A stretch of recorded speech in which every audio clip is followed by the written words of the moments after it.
Hello guys, আসসালামু আলাইকুম। আজকে আমরা নিয়ে এসেছি আপনাদের কাছে Redmi 10 Prime touch glass change নিয়ে ভিডিও।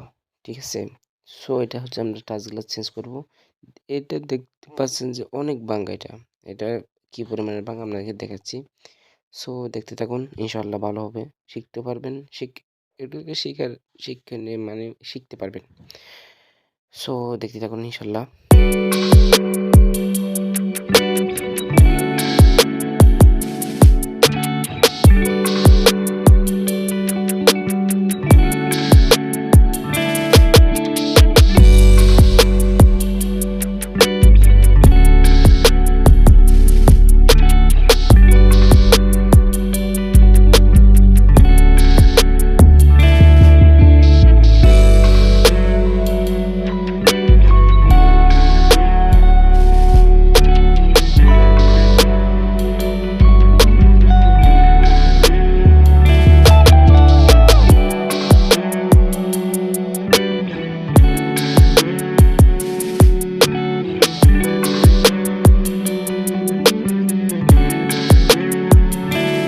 আরেকটা কথা হচ্ছে যে আমরা যদি মোবাইল ফোন ক্যামেরার উপরে ট্যাপ দিতে হবে। ট্যাপ না দিলে ক্যামেরাটা ময়লা হয়ে যায়।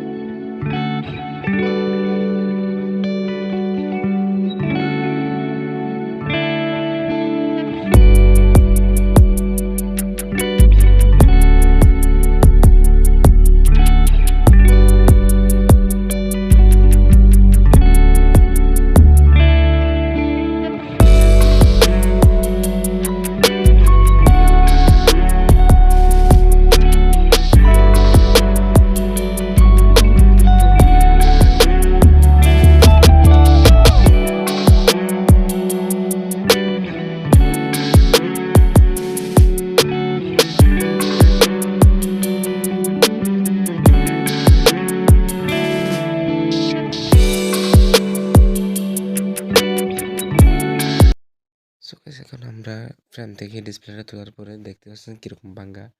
তো এখন আমরা চেক করবো ভালো আছে কিনা। আলহামদুলিল্লাহ ভালো থাকবে। তো আমার কাজের উপর আমার থেকে অটল পরিমাণ আস্থা আছে। তো চেক করতে করতে দেখতেছি আল্লাহর মতো ভালো হয়ে আছে। সো দেখতে আলহামদুলিল্লাহ ভালো আছে। এখন আমরা টাচটা চেক করবো। টাচটা চেক করার পর দেখছি আলহামদুলিল্লাহ সব কিছু ঠিক আছে। এখন আমরা টাচটা আলাদা করবো। আস্তে আস্তে আমরা এখন মেশিনটা হিট দিছি। হিট দেওয়ার পর ডিসপ্লেটা এখানে দিব, তারপর কয়েল নিয়ে আস্তে আস্তে মেশিনে হিট দেওয়ার আগে ম্যাক্সিমাম ইনসাইড ডিসপ্লেতে যদি ফাটা থাকলে তাহলে এখানে ট্যাপ দিতে হবে। অবশ্যই 100% ট্যাপ করতে হবে। ট্যাপ না করলে এটা হচ্ছে কি আবার উঠে যাবে, বারবার ভাঙার দিকে উঠে যাবে। মনে করে আগে ট্যাপ দিবেন। তো আপনারা সবাই ট্যাপ ট্যাপ দিয়ে এরকম করে কি ব্যান্ডেজ করতে হবে। ব্যান্ডেজ করার পরে তার সুন্দর করে মেশিনে হিট দিতে হবে। 600+ হিট দেওয়ার পর সুন্দর করে ভালো করে এটা হচ্ছে আপনার ডিসপ্লের সাইডে, হ্যাঁ, ডিসপ্লের সাইডে একটা গাম আছে। ডিসপ্লের সাইডে একটা গাম আছে। গামটা একটু আমাদের কাটতে হবে। ঠিক আছে? গামটা কেটে সুন্দর করে এটা যে তার দিয়ে আস্তে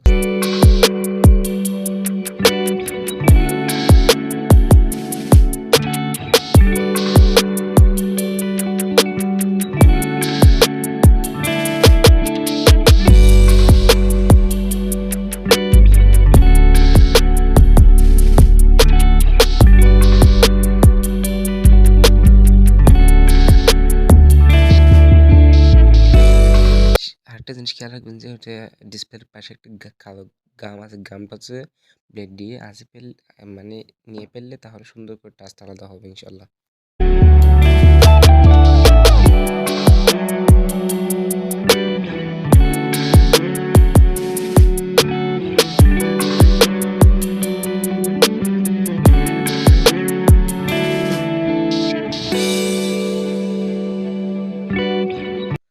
আলাদা করার পর আলহামদুলিল্লাহ ভালো আছে। আজকে আমার লাকটা ভালো অনেক। এরকম ভাঙা ডিসপ্লে আমি খুবই কম মানে আলাদা করছি। আর এনসিল ডিসপ্লে আল্লাহ রহমতে ভালো আছে আলহামদুলিল্লাহ। সবাই খুবই ধৈর্য সহকারে এগুলো করবেন। করতে কষ্ট হলে ধৈর্য সহকারে করলে এটার ফল পাওয়া যায় আর কি।